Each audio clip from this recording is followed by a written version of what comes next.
ज्योतिष रतन केंद्र चैनल पर हमारे आप सभी प्रिय दर्शक गणों का बहुत बहुत हार्दिक स्वागत और अभिनंदन। मेरे प्रिय साथियों, मैं हूं आचार्य पंडित सर्वदानंद शर्मा। मेरी ओर से आप सभी हमारे प्रिय दर्शक गणों को एक बार फिर बहुत बहुत प्यार भरा नमस्कार। साथियों, ये जो आज चर्चा हम आपके साथ कर रहे हैं, ये हमारे जो 9 ग्रह हैं ज्योतिष शास्त्र के अनुसार, उनमें जो शुक्र है, वीनस, उनको लेकर के है ये चर्चा। और ये बहुत महत्वपूर्ण जानकारी है जो हम आपके साथ साझा करने जा रहे हैं इस कार्यक्रम के माध्यम से। दरअसल कुंडली में 12 घर होते हैं। लगन चार्ट जो होता है उसमें 12 घर होते हैं, 1 से लेकर के और 12 तक, लगन भाव से लेकर द्वादश भाव तक, 12th हाउस तक। तो ये जो चर्चा हमारी चल रही है, इसके लिए हम अलग अलग वीडियो बना करके आप तक पहुंचा रहे हैं। यही हमारा ध्येय है, यही उद्देश्य है कि शुक्र इन 12 घरों में 1 से लेकर 12 नंबर तक जिस घर में होते हैं, उस घर से संबंधित उस जातक को उसके जीवन में किस प्रकार के परिणाम मिलते हैं या किस प्रकार के प्रभाव देखने में आते हैं। अब रही बात ये कि ये तो हमने आपको बता दिया किस प्रकार के प्रभाव। तो देखिए, 2 स्थितियां होती हैं किसी भी ग्रह की, या तो बहुत अच्छी या खराब। या तो शुभ स्थिति होगी, बहुत मजबूत होगी, या फिर अशुभ स्थिति होगी, सामान्य स्थिति भी रहती है। तो जैसी स्थिति ग्रह की होगी, वो ग्रह उस घर से संबंधित वैसे ही परिणाम जातक को दिखाता है, देता है। तो आज हम बात कर रहे हैं कि शुक्र जब कुंडली के 11th हाउस में हो, एकादश भाव में हो, 11वें भाव में हो, तब उस व्यक्ति को किस प्रकार के प्रभाव देखने में आते हैं शुक्र ग्रह के द्वारा। तो यदि आपकी भी कुंडली में साथियों शुक्र 11th हाउस में है, तो ये पूरा वीडियो फिर आपके ही लिए है। आप इसको अंत तक देखिए। बहुत महत्वपूर्ण जानकारियां हम आपको देने जा रहे हैं इस प्रोग्राम में। तो सबसे पहले तो बात, क्योंकि हमने बताया कि 11th हाउस में अगर शुक्र हो तो किस प्रकार के रिजल्ट देते हैं, तो देखिए, सबसे पहले तो हम जानने की कोशिश करेंगे कि 11th हाउस आखिर है क्या, किस चीज के लिए देखा जाता है। कुंडली में 11वें भाव को लाभ भाव कहा गया है ज्योतिष शास्त्र में। हाउस ऑफ प्रॉफिट, वेल्थ और ऑनर के रूप में भी ये जाना जाता है। और इस प्रकार यह घर हमारे जीवन के भिन्न भिन्न चरणों के दौरान होने वाले मुनाफे को भी दर्शाता है। यह घर हमारे व्यक्तिगत लक्ष्यों और महत्वाकांक्षाओं को प्राप्त करने से अधिक समाज के प्रति हमारा जो दृष्टिकोण है और समूह लाभ के प्रति हमारी रुचि को भी दर्शाता है। इस घर से यह हमें पता लगता है कि हम उच्चतम अर्थ में आखिर चाहते क्या हैं। इस प्रकार 11वें घर के प्रकट होने का तरीका जो है वो बहुत स्पष्ट रूप से दशम भाव की ऊर्जा से निर्धारित होता है। दशम भाव के ऊपर भी हमारा वीडियो आप तक पहुंच रहा है। दशम भाव में परिवर्तन और बढ़ने की हमारी क्षमता के रूप में, इसलिए 11वें भाव में हमारी जो महत्वाकांक्षाएं हैं, एकादश भाव दुनिया की सार्वभौमिक प्रकृति भी कहलाता है। एकादश भाव जीवन के महान दबावों, दशम भाव और अंतिम परिवर्तनों 12वें भाव के बीच हमें सहन करने और खड़े होने की आवश्यकता रहती है, क्योंकि ये दशम और द्वादश भाव के बीच में आता है एकादश भाव। 11वें घर का स्थान निर्धारित करने से ये मालूम होता है कि आप सामाजिक तौर पे और वित्तीय पहलुओं में से कैसे अपना गुजारा करेंगे और क्या आप इन क्षेत्रों में सफल होने की संभावना रखते हैं। अब क्योंकि जो एकादश भाव है ये लाभ भाव है, लाभ से संबंधित है, अर्निंग देखी जाती है इस घर से, प्रॉफिट, आय, इनकम। तो यह निर्धारित करने में महत्वपूर्ण है कि आपको क्या सफलता मिलेगी, इससे यह भी हम पता कर सकते हैं, और क्या नहीं मिलेगी। आपकी आशाओं और इच्छाओं को महसूस किया जाएगा या नहीं किया जाएगा, क्या आप अपने प्रयासों में पूर्ण रूप से सफल होंगे। और इसी प्रकार एकादश भाव भी सुख के पहलू की एक तरीके से अध्यक्षता करता है। इसके अतिरिक्त यह लाभ, समृद्धि, किए गए प्रयासों में प्रगति, आकांक्षाओं के बाद शांति का एहसास और मित्रता का स्थायी संबंध भी ये दर्शाता है। पुनर्मिलन के लिए जाने की इच्छा कुछ ऐसी ही है जो 11वें घर द्वारा दर्शाई जाती है। इसमें देखा जा सकता है ये चीज 11वें घर में। और यही कारण है कि आपके पास इस प्रकार के भावनात्मक जुड़ाव को समझने के लिए घर के पहलुओं का विश्लेषण भी करना होता है। 11वें घर में मित्रता, टीम वर्क, नेटवर्किंग और यहां तक कि मानवतावादी नियम भी होते हैं। आदर्श को हिलाकर रख देने के लिए एक बहुत ही एक्वेरियन संकेत है। यह घर मानवता की भलाई के लिए हमारे सामूहिक लक्ष्यों और आकांक्षाओं का भी प्रतिनिधित्व करता है ये घर 11th हाउस। अब इस घर से संबंधित बुनियादी बातें क्या हैं 11th हाउस से, एकादश भाव से, उसकी चर्चा करेंगे अब आपके साथ।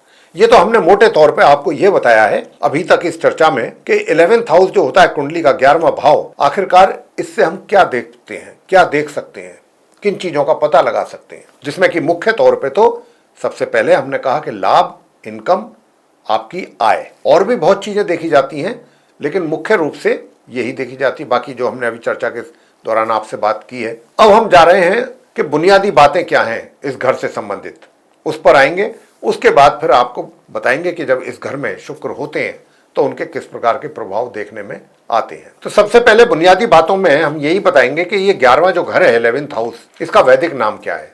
लाभ भाव। लाभ भाव कहते हैं इसको। और प्राकृतिक स्वामी ग्रह कौन से हैं इसमें? इसके भी शनि है। साथियों, शरीर के संबंध, जो अंग, जिन शारीरिक अंगों के साथ जो संबंध होता है इस घर का, वो कौन कौन से हैं? जैसे टखना, पिंडली, बैक साइड, हिप्स। एकादश भाव के संबंध जो हैं, अगर हम उनकी बात करें तो प्रसिद्ध व्यक्ति, सार्वजनिक तौर पे, पब्लिकली, शख्सियत, पर्सनैलिटी, मशहूर हस्तियां, राजनेता, बेहद सफल और अमीर लोग। एकादश भाव की जो गतिविधियां हैं वो क्या हैं?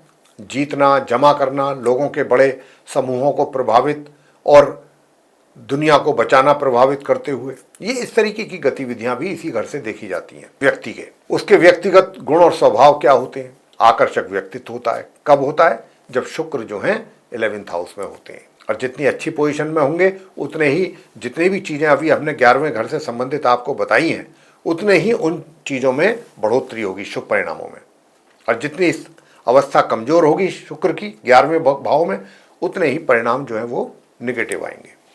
तो अभी शुक्र के यहाँ पर होने से अच्छी स्थिति में आकर्षक व्यक्तित्व देते हैं शुक्र ऐसे जातकों को।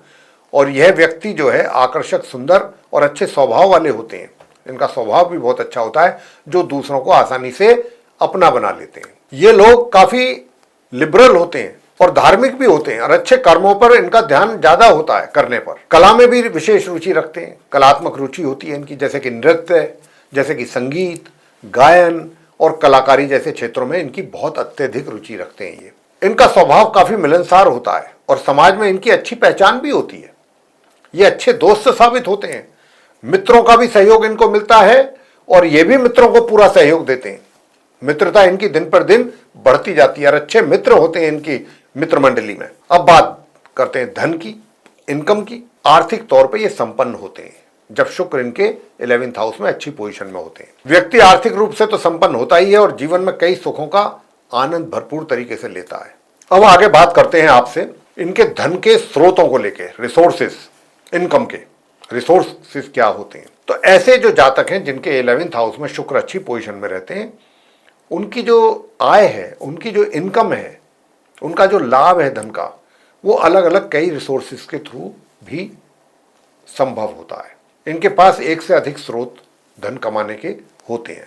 शुक्र से जुड़े व्यवसाय कौन से होते हैं जो इनको करने चाहिए, या इनको करने में, जिनको करने से इनको लाभ की प्राप्ति हो अधिक? तो ये शुक्र से जुड़े व्यवसायी जैसे कि गहने, ज्वेलरी, कपड़ा, फैब्रिक, गारमेंट्स, फैशन उद्योग में इन्हें अच्छा लाभ होता है। कॉस्मेटिक्स, या फिर स्टेज पे शो करना, आर्टिस्ट, एक्टर, एक्ट्रेस, ये तो इस तरीके के कार्यों में भी ये काफी अच्छी सफलता प्राप्त करते हैं जब शुक्र 11th हाउस में होते हैं। इन्हें इनके मित्र, जैसा मैंने कहा भी है अभी चर्चा के दौरान, और जो इनके बड़े भाई बहन हैं, उनकी भी विशेष कृपा इनके ऊपर बनी रहती है मित्रों के साथ साथ। हालांकि देखिए, शुक्र ग्रह जो हैं, ये महिला स्त्री ग्रह माना गया है इनको, महिलाओं के कारक ग्रह। इसीलिए इन्हें महिलाओं और विशेष रूप से बड़ी बहनों से भी अच्छा लाभ मिल जाता है। संबंध, इनके सामाजिक संबंध कैसे रहते हैं? ये लोग मजबूत सामाजिक संबंध बना के रखने में सक्षम भी होते हैं और इनका विश्वास भी रहता है, इनकी रुचि भी रहती है ऐसे मजबूत संबंध बनाने में, और इन्हें मित्रों या सामाजिक संबंधों से भरपूर तरीके से लाभ भी प्राप्त होता है। अब स्वास्थ्य की बात कर लेते हैं कि शुक्र जब अच्छी स्थिति में रहते हैं 11th हाउस में, एकादश भाव में, तो स्वास्थ्य कैसा रहता है? स्वास्थ्य अच्छा रहता है ऐसे जातकों का। मान सम्मान और प्रतिष्ठा की भी बात कर लेते हैं तो इन्हें सामाजिक प्रतिष्ठा और श्रेष्ठता पूरी तरह से प्राप्त होती है और ये अपने कर्मों से काफी पॉपुलर होते हैं, प्रसिद्ध होते हैं, प्रसिद्धि पाते हैं। अब बात करते हैं सुख सुविधाओं की। इनके पास लग्जरी वाहन और घर भी होता है। ये हैं वो सारी खूबियां और वो सकारात्मक प्रभाव जब शुक्र जो है अच्छी और मजबूत पोजीशन में होते हैं 11th हाउस में किसी भी व्यक्ति के। अब बात कर लेते हैं कि अगर शुक्र पीड़ित है, विक्टिमाइज्ड है, या अशुभ स्थिति में है, अशुभ ग्रहों के प्रभाव में है, अशुभ ग्रहों के साथ में बैठे हैं, स्थिति उनकी कमजोर है या अस्त है, तब क्या होता है? ऐसे पीड़ित शुक्र जो हैं, उनके कारण व्यक्ति के वैवाहिक जीवन में परेशानी आ जाती है, मित्रों से द्वेष बढ़ता है, मित्रों के साथ ऐसे लोगों को अपने मित्रों से सावधान रहना चाहिए, उनके साथ धोखा हो सकता है और पति पत्नी के बीच में भी मतभेद पैदा हो जाते हैं। व्यक्ति के जीवन में दरिद्रता आती है, धन का अभाव बना रहता है और वह भौतिक सुखों के अभाव में ही अपना जीवन व्यतीत करता है। यदि जन्म कुंडली में शुक्र कमजोर है तो जातक को कई प्रकार की शारीरिक और मानसिक, आर्थिक एवं सामाजिक कष्टों का भी सामना अपने जीवन में उनको करना पड़ता है। पीड़ित शुक्र के प्रभाव से बचने के लिए जातकों को शुक्र ग्रह से संबंधित उपाय अवश्य करने चाहिए। कमजोर शुक्र होने के कारण जातक की कामुक शक्ति भी कमजोर होती है। इसके प्रभाव से व्यक्तियों को किडनी से संबंधित बीमारी होने का भी खतरा बना रहता है। व्यक्ति को आंखों से संबंधित, वहीं स्त्री जातकों के लिए शुक्र गर्भपात का कारण भी बन जाता है। इस तरीके की दिक्कतें और परेशानियां उस जातक को अपने जीवन में फेस करनी पड़ती हैं जिनके शुक्र की स्थिति कमजोर होती है उनके चार्ट में 11th हाउस में। तो इस प्रकार की परेशानियों का सामना जिनकी हमने अभी चर्चा की आपके साथ, उनको करना पड़ता है अपने जीवन में। तो साथियों, ये जो चर्चा अभी हमने आपके साथ की है, शुक्र के 11वें भाव में होने से जो प्रभाव जीवन में आते हैं, उसको लेकर हम आशा करते हैं कि आपको ये चर्चा पसंद आएगी। अगर आपको ये चर्चा पसंद आई है तो आप इसको लाइक कर दें वीडियो को हमारे, और अगर अभी तक आपने हमारा चैनल सब्सक्राइब नहीं किया है तो आप हमारे चैनल को भी सब्सक्राइब कर लें। अधिक से अधिक मात्रा में वीडियो हमारा शेयर करें दूसरे लोगों के साथ, ताकि वे लोग भी अपनी इस जानकारी का लाभ उठा सकें। और यदि आप चाहते हैं कि आने वाले दिनों में जो भी हमारे एस्ट्रोलॉजी से रिलेटेड भिन्न भिन्न विषयों पर वीडियोस बनेंगे, एक एक करके वे भी सब आप तक पहुंच पाएँ, उनका भी आप समय पर लाभ ले सकें, तो फिर आपको करना है बेल आइकन प्रेस। साथियों, इसी के साथ अब हम इस कार्यक्रम को समाप्त कर रहे हैं और अपने आप सभी प्रिय दर्शक गणों से इजाजत लेंगे। आप सभी का सहृदय बहुत बहुत धन्यवाद। जय माता दी।